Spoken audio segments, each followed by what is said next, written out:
పరిశుద్ధులు ప్రియులైన దేవుని పిల్లలందరికీ యేసుక్రీస్తు నామములో శుభవందనాలు తెలియజేసుకుంటా ఉన్నాను. ఒక చిన్న అనుభవాన్ని మీతో పంచుకోవాలనుకుంటున్నాను. అది ఎందుకు చెప్తా ఉన్నానంటే, దేవుని విషయాలు, అది మన ఆత్మలో దేవుడు మనకి చెప్పినటువంటి విషయాలు ఇతరులకి చాలా విచిత్రంగా, దానిని స్వీకరించలేని విధంగా వాళ్ళకి అవి ఉంటాయి. అది ఎందుకు చెప్తా ఉన్నానంటే, మా పాప స్నేహితురాలు, తనకి చాలా బెస్ట్ ఫ్రెండ్ అనమాట. అంటే మా పాపని బాగా ప్రేమించిన అమ్మాయి. తనకి మ్యారేజ్ అయింది, ఒక బాబు పుట్టాడు. సెకండ్ టైం తను ప్రెగ్నెంట్ అయినప్పుడు ఎలా ఉందో ఏంటో కనుక్కుందామని ఫోన్ చేశాను. ఫోన్ చేసినప్పుడు పాపతో మాట్లాడుతూ ఉన్నాను. అయితే ఆ పాప అంది, స్కాన్ చేశారు, బిడ్డకి లోపల యూరినల్ ట్రాక్లో ఏదో ఇబ్బంది ఉంది, అది ఆ యూరిన్ పాస్ చేసుకునే దానికి ఏదో సర్జరీ చెయ్యాలి, కాబట్టి కొన్ని మందులు వాడుతున్నారు, బయటికి తీయంగానే బిడ్డకి సర్జరీ చేయాలని ఆ పాప చెప్పింది అనమాట. చెబితే నేను అన్నాను, ఏంటమ్మా దేనికి ప్రాబ్లం అంటే తను వివరించిన దానిని బట్టి అప్పుడు నాకు అర్థమైంది, ఏంటి మళ్ళీ మగపిల్లోడేనా పుట్టేదంటే, అవునా అంటే వాళ్ళు డాక్టర్స్ చెప్పారు, ఆ జెండర్ రివీల్ చేసి ఆ బిడ్డకి యూరినరీ ట్రాక్ట్ సంబంధం ఏదో ఒకటి ఉంది, ఒక చిన్న లోపము, అది బయటకు వచ్చాక సర్జరీ చేస్తారంటే నేను అన్నాను, ఏం కాదులేమ్మా, ఆడపిల్లే పుడతదిలే నీకు, అలా ప్రార్థన చేద్దాం దేవుడికి అన్నాను. అయితే వాళ్ళు అన్యులు అనమాట. అయితే ఆ పాప ఏమో లేదా అంటే డాక్టర్స్ ఆల్రెడీ చెప్పేశారు, ఈ ప్రాబ్లం కూడా చెప్పారు కాబట్టి ఇది అని చెప్పింది అనమాట. నేనేమో సర్లే అప్పటికి ఏం మాట్లాడలేదు. తర్వాత వాళ్ళు ఒంగోలులో ఉంటారు, ఒంగోలు వెళ్ళి ఆ పాపని చూడడానికి వెళ్ళినప్పుడు స్వీట్స్ అవి ఇచ్చి వచ్చేసేటప్పుడు ప్రార్థన చేస్తూ ఉన్నానంటే, వాళ్ళు వెళ్ళిపోయేటప్పుడు నేను చిన్న ప్రార్థన చేస్తానమ్మా అని, దేవా నీకు అసాధ్యమైంది ఏం లేదు, ఎందుకంటే ఆ పాపకి ఆడపిల్లలంటే చాలా ఇష్టం. యాక్చువల్గా నాకు కూడా ఆడపిల్లలంటే ఇష్టం కాబట్టి ఆల్రెడీ ఒక మగబిడ్డ ఉన్నాడు, వాడు 2 ఏళ్ల వాడు అనమాట.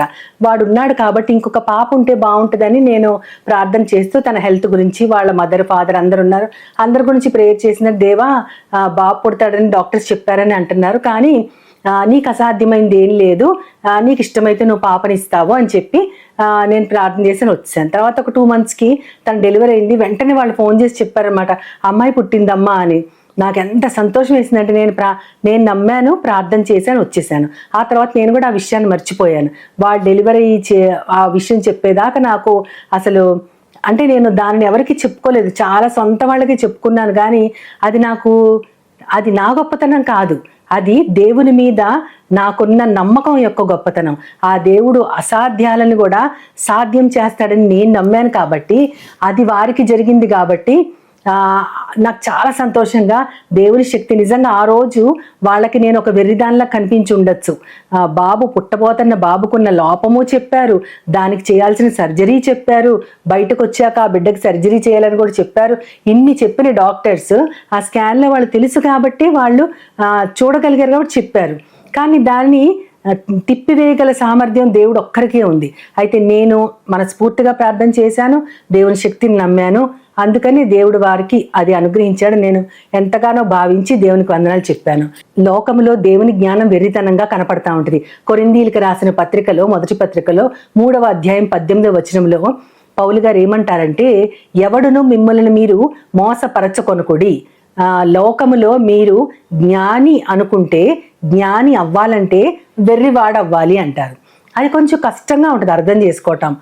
ఎవరు కూడా మిమ్మల్ని మోసపుచ్చకుండా చూసుకోండి అంటే, మనుషులు మనల్ని పొగుడుతూ ఉంటారు, మనమే మోసపోతూ ఉంటాం. మీరు పెద్ద జ్ఞానవంతులండి, చాలా తెలివైన వారండి అని వాళ్ళు పొగుడుతున్నప్పుడు మీరు మోసపోతారు. కాబట్టి మీరు మోసపోకండి. ఎందుకంటే జ్ఞాని, నిజంగా మీరు జ్ఞానం అనుకుంటే, మీరే జ్ఞాని అని మీరు అనుకుంటే గనక, నిజంగా జ్ఞాని అవ్వాలంటే ముందు వెర్రివాడవ్వాలి.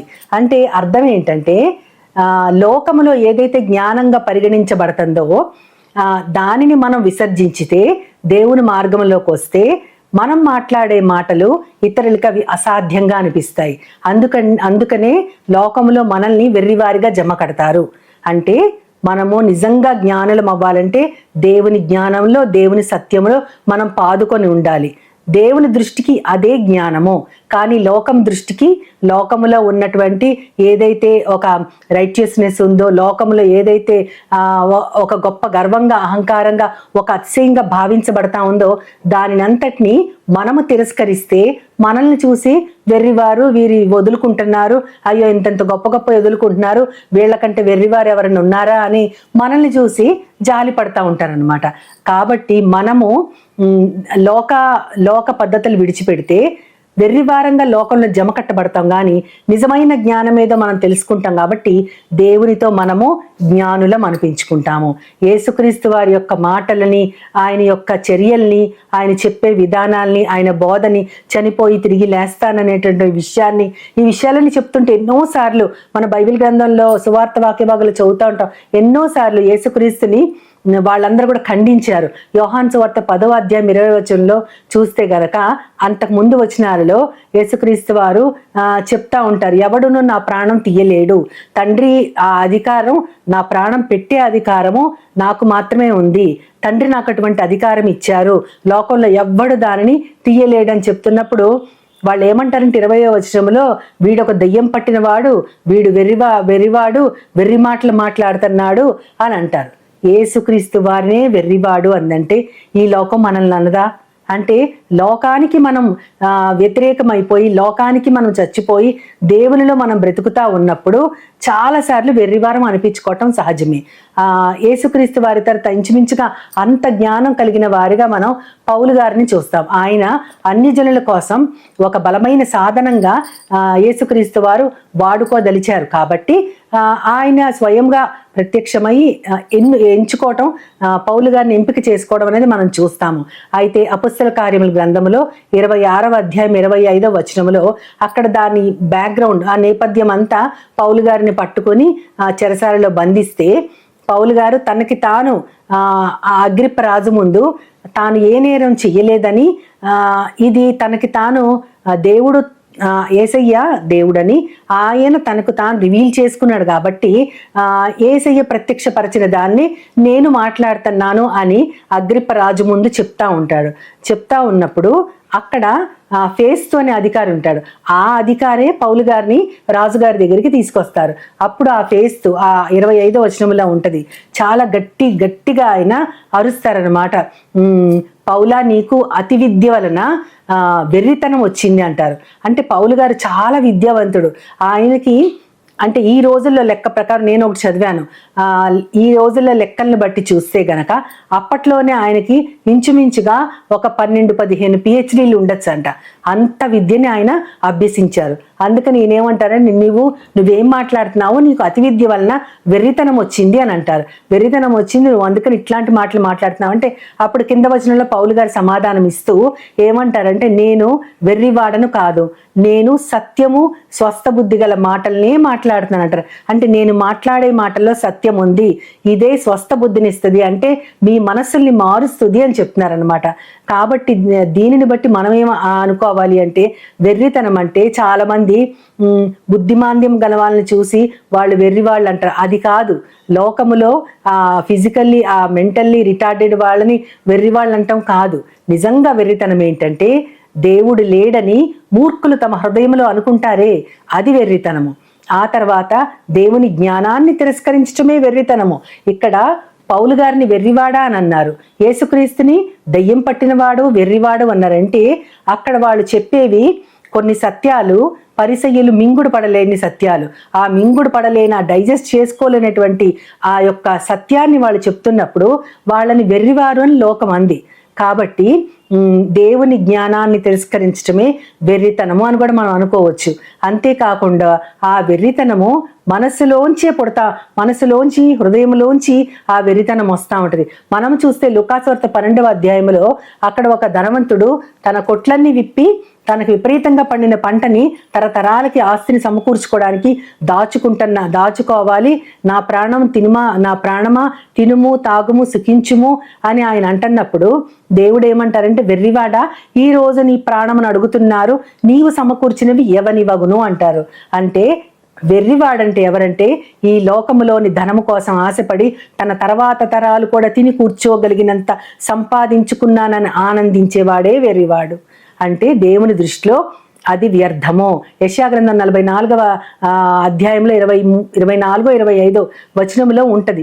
అక్కడ దేవుడు ఏమంటా ఉంటారంటే, నేను సోదెగాండ్రి యొక్క జ్ఞానాన్ని, వారి యొక్క మాటల్ని తిప్పి కొడతాను, వ్యర్థము చేస్తానని ఉంటుంది. వెర్రివారిగా సోదెగాండ్రని చేస్తాను, జ్ఞానము కలిగిన వారి విద్యని అవిద్యగా చేస్తానంటే జ్ఞానులము అని మేము అనుకున్న వాళ్ళ యొక్క విద్యని నేను విద్య లేని వారిగా చేసేస్తాను. సోదెగాండ్రు అంటే జ్యోతిష్కులు అనమాట. ఇప్పుడు పామిస్ట్రీ అని, న్యూమరాలజీ అని రకరకాలుగా భవిష్యత్తులో జరిగేవి చెప్పించుకుంటా ఉంటారు చాలా మంది. వాటన్నిటినీ కూడా నేను వెర్రితనంగా మార్చేస్తాను. అంటే ఏదైతే ఇది జరగబోతుంది అని కొంచెం జ్ఞానం గల నరులు భవిష్యత్తులోకి చూసి చెప్తారో దానికి ఎగెయిన్స్ట్ గా దేవుడు చేసినప్పుడు ఏమవుతుందంటే వాళ్ళ జ్ఞానము అవహేళన అయిపోద్ది. మరి ఇలా చెప్పావు కదా, ఇలా అయింది ఏంటి అని కొంతమంది అడుగుతారు. కాబట్టి దేనిని కూడా మనం ఫ్యూచర్ని మనము ఎప్పుడు కూడా అంచనా వేయలేము. అది దేవుని చేతిలో ఉంది. మన భవిష్యత్ ఆయనకి ఇష్టమైతే మనల్ని ఏదైనా చేయగలరు. ఆయనకి ఇష్టం లేకపోతే మనం ఊహించినది మన జీవితాలలో జరుగుతూ ఉంటుంది. ఇందాక నేను చెప్పిన ఎగ్జాంపుల్ ప్రకారం డాక్టర్స్ కూడా బేబీ బాయ్ వస్తాడని చెప్పినప్పుడు ఒక గర్ల్ పుట్టిందంటే నిజంగా అది దేవునిలో నాకున్న అపారమైన విశ్వాసానికి నేను అసలు ఉబ్బి తబ్బిపోయిపోయి ఆ రోజంతా చాలా సంతోషపడిపోయింది. ఇప్పటికీ ఆ పాపకి 3 ఏళ్ళు నిండినాయి. ఆ అమ్మాయి నర్సరీకి కూడా వెళ్తుంది అనమాట. ఎప్పుడు ఆ పాప గురించిన అప్డేట్స్ అన్ని ఆ అమ్మాయి ఇస్తూ ఉంటుంది నాకు. నాకు ఎంత సంతోషం వేస్తుంది చూసి. నిజంగా దేవుడు ఎంత గొప్పోడు.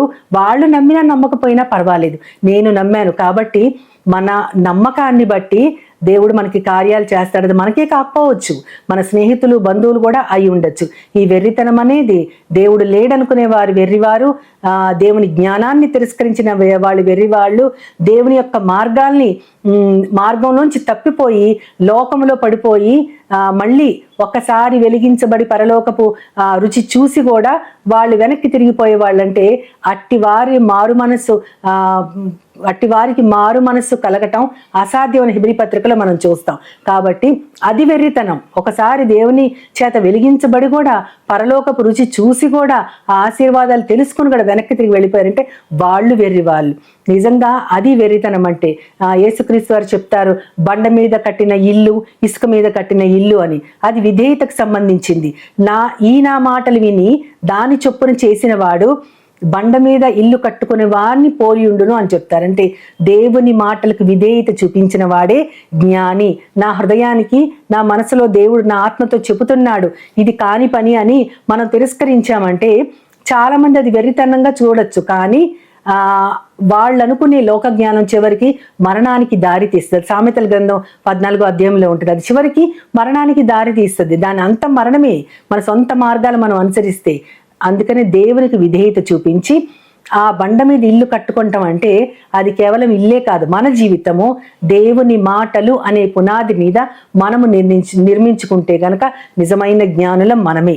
ఎందుకంటే దేవుని యందు భయభక్తులు జ్ఞానానికి మూలము. అంటే దేవుడు ఉన్నాడని, తన్ను వెదకు వారికి ఫలము దయచేయవాడని ఎవరైతే విశ్వసిస్తాడో వాడే నిజమైన జ్ఞాని. వాణ్ణి లోకములో మిగతా వారు వెర్రివారిగా చూస్తారు. కాబట్టి మనము ముందు చెప్పిన మూలవాక్యంలో చెప్పబడినట్లు కొరింథీయులకు రాసిన మొదటి పత్రిక 3వ అధ్యాయం 18వ వచనంలో జ్ఞాని అవ్వాలంటే మొదట వాడు వెర్రివాడు అవ్వాలి. అంటే లోకములో ఉన్న జ్ఞానాన్ని విసర్జించిన వాళ్ళు ఈ లోకానికి ఫూల్స్ లా కనపడతారు. అలా కనపడినా పర్వాలేదు, కానీ అలాంటి వాళ్ళే నిజమైన జ్ఞానులని దేవుడు చెప్తా ఉన్నారు. కాబట్టి మన మనసులో దేవుడు లేడని మనం ఎలాగో అనుకోము, కానీ ఆయనకి విధేయత చూపించటం, ఆయన మాట చొప్పున మన జీవితాన్ని నిర్మించుకోవటం, ఆయన మాటలోని పునాదే మనల్ని కట్టేటటువంటి ఆ గొప్ప కట్టడం లాగా మనం ఉండాలంటే ఆ మాటలే మనకి పునాదిగా ఉండాలని మనమందరం కూడా లోకానికి వెర్రివారమైనా సరే పర్వాలేదు, దేవుని దృష్టిలో మాత్రము జ్ఞానులుగా ఉండాలని చిన్న ప్రార్థన చేసుకుంటూ ఆయన సహాయాన్ని కోరుకుందాం. మహోన్నతుడా, మహాపరిశుద్ధుడైన నా ప్రియ పరలోకపు తండ్రి, నాయన ముందు మేము జ్ఞానులం అవ్వాలంటే ఈ లోకానికి వెర్రివారమే అని మీరు చెప్పారు ప్రభా. నిజమే నాయన, లోకానికి వెర్రివారమైనా పర్వాలేదు తండ్రి, కానీ నీ దృష్టిలో జ్ఞానం కలిగి ఉండాలంటే నీ నీతి ఏంటో, నీ రక్షణ ఏంటో, నువ్వు మా కోసం ఎందుకు చనిపోయావో మేము తెలుసుకుంటే చాలు ప్రభా. మేము ఒక్కొక్కసారి నీ విధానాలను బట్టి ఇతరులు మమ్మల్ని చూసి వెర్రివారిగా భావించచ్చు, కానీ నీ నీతే నిజమైన జ్ఞానమని ప్రభా, చెడుతనాన్ని విసర్జించడమే జ్ఞానానికి మూలమని, అదే దేవునికి ఇష్టమైనదని మేమందరం భావించి నీ ప్రియమైన వారం అవునట్లు ప్రభా, మాలో ఉన్నటువంటి జ్ఞానం నీకు ఇష్టమైందే అని మేమందరం మెలగగలుగునట్లు మాకందరికీ నీ వాక్యం అనే సహాయంతో మమ్మల్ని అందరినీ కాపాడమని నీ ప్రియ కుమారుడు నా ప్రియ ప్రభువైన యేసుక్రీస్తు వారి ద్వారా కోరి ప్రార్థిస్తున్నాను పరమ తండ్రి. ఆమేన్, ఆమేన్, ఆమేన్. వందనాలు. As Jesus now, He's always near. With open arms, He's always here.